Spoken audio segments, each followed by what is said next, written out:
Ayan, oh.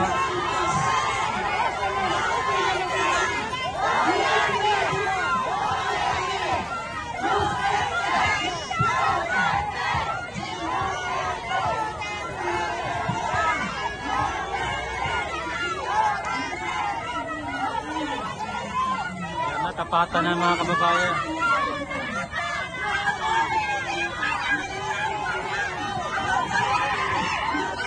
Ang galaitin na si ate.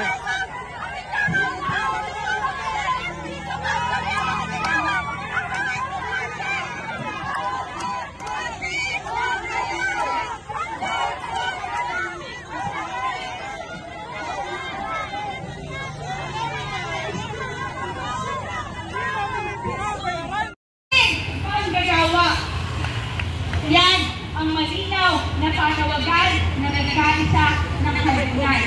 Sa kanyang pagkakasala, huwag inisipin, ituloy ang pagkakahustisya para sa taong bayan.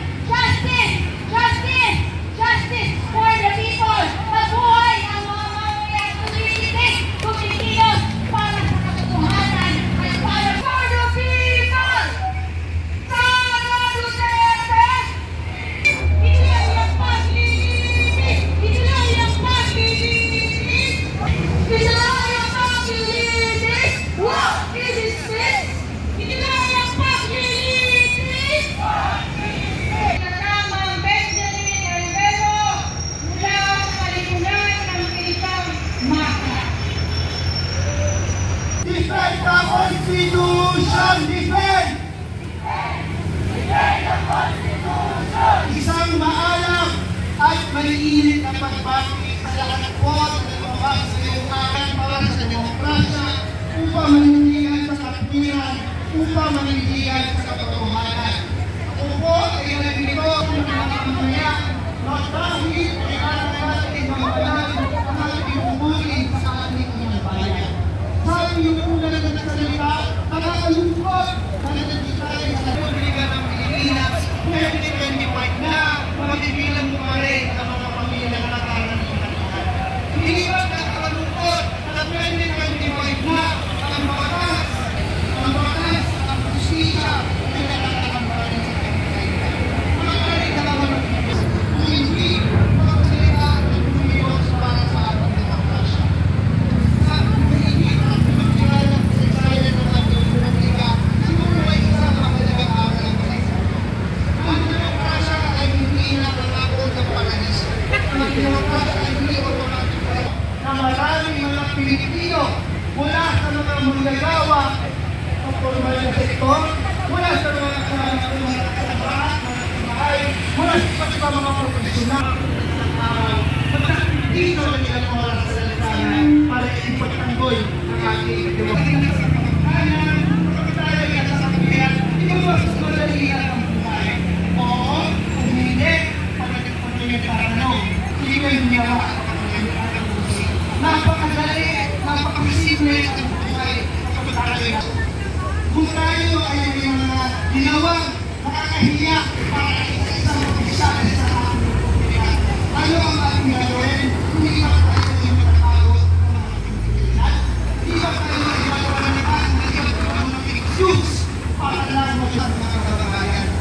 Kung wala po tinatalo ang ating Presidente, kung siya po ay kampante, siya po ay kapag-opisyal sa ating mga kababayan, bakit hindi na makaharap ang mga paratang sa kanya? Hindi ba ang pinaka mga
pag ano, hindi ka pwede mag-zoom eh. Bakit? Bakit? Pag kinuha mo yung stabilizer niya, hindi na isusok. Ay, no. Pag ano, pag naka-establish, hindi pwede nun. Ganun ba? Normal mo lang siya. Eh, bakit yun sa'yo? Hindi normal lang yun sa'yo? Normal lang ito. Pero hindi magalaw no. Huwag mo gagawin yung ano mo, ano. Tsaka pag nag-video ka, hindi pwedeng normal. Kailangan mo tayo stabilizer. Kaya pag nag-video ka, ano lang, nasa yun yung kung gagalawin mo siya, magalaw eh. Ano lang, sumut lang ano mo. Sumutan mo lang. Tigilan mo na. Tigilan mo na. Yun yung solusyon doon, Lods. Medyo hanggang Pag mangingi ka sa'yo. Bili ka na lang ano. Dito talaga, kung i-stabilize ko, ano nga, steady yung tao, pero gumaganyan-ganyan din. Gumaganyan-ganyan din siya. Pag pinapanood ko, nahihilo ako eh. Lods! Nahihilo ka, ano? Gagawin mo hilo ka. Nakakahilo rin, magulo na video eh. Siyempre, ayaw nila yun, magulo eh. Ganda talaga yung kahit na Steady. pero smooth siya. Kahit yung naglalakad ka, no? Oo. Ay, mga ganyan, ganda niya, no? Ito. Apple. Oo. Apple. Oo. Kahit tumatakbo ka niyan, hindi magalaw yung Lods. Naka-steady yan. Normal lang siya. Normal lang. Naman eh. Smooth rin. Ito malinaw. Ang awal mo silang po ay nasa tama ang nagawa natin. At uulitin po natin ang grupo ngayon, ang awal sa ating anak ay galing sa Malacanang ang pagpatay ng Mexico ngayon. Kung kami po ay kampi sa isang faksyon, bakit pinanalangkot sa sayang perte? Ano ang dahilan? Pati ginagamit na niya ang hangin, kaya ng gawin para iwasan ng pagkayang na ito.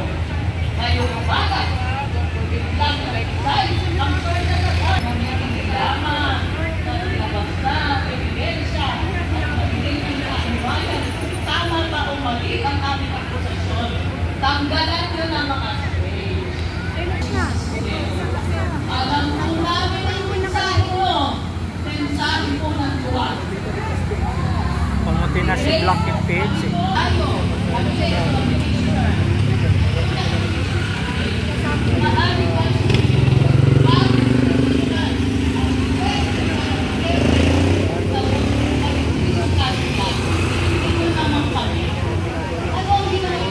Alis lang naman ako sa bahay, wala akong